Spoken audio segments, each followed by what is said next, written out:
થરાદમાં સગીર બાળા પર દુષ્કર્મ, મુખ્ય આરોપી ઝડપાયો, સહ આરોપી ફરાર।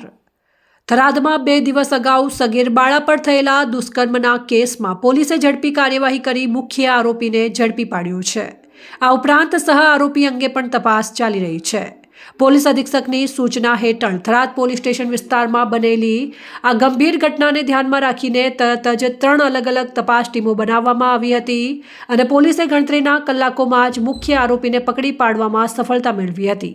સહ આરોપીના સંબંધમાં પણ જરૂરી પુરાવા એકત્રિત કરીને આગળની કાર્યવાહી શરૂ કરવામાં આવી છે। ગુનાની ગંભીરતાને જોતા પોલીસ દ્વારા વિસ્તૃત તપાસ ચાલી રહી છે। પોલીસ અધિકારીઓના જણાવ્યા અનુસાર આ ઘટનામાં સામેલ અન્ય વ્યક્તિઓની પણ પૂછપરછ ચાલુ છે અને ન્યાય સુનિશ્ચિત કરવા માટે ઝડપી પગલાં લેવામાં આવી રહ્યા છે।